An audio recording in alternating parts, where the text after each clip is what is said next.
Deputy CM Keshav Prasad Maurya ने कहा कि प्रदेश में 10 विधानसभा उपचुनाव होने वाले हैं। भारतीय जनता पार्टी बूथ से लेकर विधानसभा तक तैयारी कर रही है। गठबंधन के साथ सभी 10 सीटें जीते इस लक्ष्य को लेकर काम कर रहे हैं। उन्होंने कहा कि समाजवादी पार्टी और कांग्रेस के ऊपर से लोगों का विश्वास समाप्त हो गया है। शुकतीर्थ पंजाबी आश्रम में विधानसभा मीरापुर की ग्राम चौपाल एवं युवा सम्मेलन कार्यक्रम में डिप्टी सीएम ने समाजवादी पार्टी और कांग्रेस पर हमला बोला। केशव प्रसाद मौर्य ने कहा कि समाजवादी पार्टी समाप्तवादी पार्टी हो गई है। लोकसभा चुनाव में सपा कांग्रेस गठबंधन के अधिक सीट जीतने के सवाल पर उन्होंने कहा कि कभी कभी बिल्ली के भाग से छींका टूट जाता है। दोनों पार्टियों पर हमला बोलते हुए उन्होंने कहा, लोगों को गुमराह कर जो उन्होंने वोट प्राप्त किए उस पर वे खरे नहीं उतरे। जनता उनकी असलियत समझ गई है। सपा हो या कांग्रेस हो, दोनों को लोग समझ गए हैं। सपा अध्यक्ष अपराधियों को संरक्षण दे रहे हैं। पैगंबर के विरुद्ध आपत्तिजनक टिप्पणी होने पर बुलंदशहर और गाजियाबाद में बवाल के सवाल पर उन्होंने कहा कि महाशक्ति नहीं बन सकती। तो अभी मुझे बता रहे थे, मैं सुन रहा था संदीप जी का भाषण, यहाँ एशियन गेम हुए थे, उसमें 5 स्वर्ण पदक जीत करके आने वाले इस मुजफ्फरनगर के खिलाड़ियों का भी मैं अभिनंदन करना चाहता हूँ और प्रदेश के खिलाड़ियों का आह्वान करना चाहता हूँ, आप आगे बढ़ो। डबल इंजन की सरकार आपके साथ है, आपके उज्जवल भविष्य के लिए समर्पित है। और यह भूमि तो ऐसी है जहां अनेक खिलाड़ी अनेक प्रकार के पदक जीत करके लाए हैं और आगे लाएंगे, मुझे विश्वास। आज हरियाणा में चुनाव होगा, मतदान होगा, 8 तारीख को मतगणना होगी और मुझे पूरा विश्वास है तीसरी बार हरियाणा में भी भाजपा सरकार बनने जा रही है। आप सबका आशीर्वाद, आप सबका संदेश, बहुत सबके पर्चे संपन्न होंगे और कर लेना एक कि वोट न डालने गए हम वोट डाला गया और वोट कहां डालना है बताने की आवश्यकता नहीं, आप बता दीजिए। बननी चाहिए कि नहीं हरियाणा में फिर से भाजपा सरकार? बननी चाहिए कि नहीं? दोनों हाथ में बननी चाहिए कि नहीं? बनाने के लिए आप सब अपने अपने संपर्कों का इस्तेमाल करिए।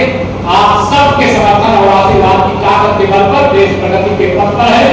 जम्मू कश्मीर से 370 भी हट गई और आतंकवादियों का अंत भी होगा। नक्सलवाद समाप्ति की ओर है।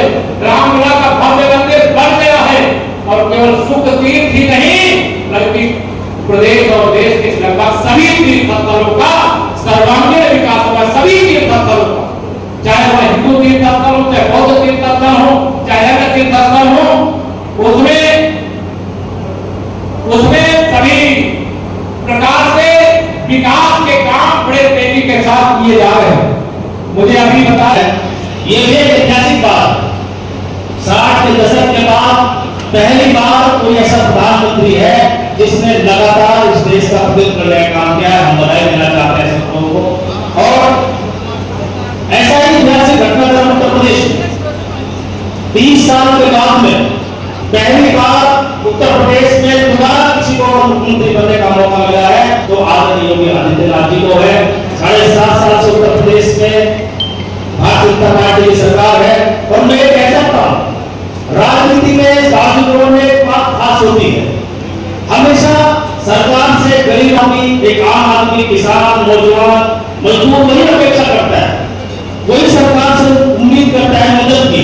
और हम लोग देख सकते हैं कि पिछले 10 साल से केंद्र सरकार की योजनाएं, चाहे वो कोई भी योजनाएं, वो आज घर तक पहुंची है। आम आदमी तक, गरीब आदमी तक जिसको चीज की आवश्यकता है, वो सारी योजनाओं का लाभ आज हर समाज को बिना किसी भेदभाव के, बिना किसी जाति धर्म के सभी योजनाओं का लाभ जो है आज प्रत्येक व्यक्ति को मिल रहा है। सुधीर सैनी जी, मलिक साहब, सम्मानित मंच, उपस्थित युवा साथी, मैं केशव जी का स्वागत करता हूं, अभिनंदन और मैं धन्यवाद भी देना चाहता हूं। बहुत दिनों बाद मुजफ्फरनगर आए। 2017 में जब वो मुख्यमंत्री और पीडब्ल्यूडी मंत्री बने तो जो 17 से 22 का उनका पीडब्ल्यूडी मंत्री सहित जो 10 विधानसभा के उपचुनाव होने वाले हैं, भारतीय जनता पार्टी बूथ से लेकर विधानसभा तक मजबूती से तैयारी कर रही है। हम गठबंधन के साथ मिलकर के सभी 10 सीटें जीतें इस लक्ष्य को लेकर के काम कर रहे हैं। वैसे भी समाजवादी पार्टी और कांग्रेस पार्टी के गठबंधन से लोगों का विश्वास समाप्त हो गया है और सपा को ही लोग समाप्तवादी पार्टी बनाना चाहते। लेकिन सर 24 में उन्होंने काफी सीटें जीती हैं। वो कभी कभी बिल्ली के भाग से भी छीका टूट जाता है और उन्होंने झूठ की बोल करके लोगों को गुमराह करके जो वोट प्राप्त किए उस पर वो खरे नहीं उतरे। जनता उनकी असलियत समझ गई है।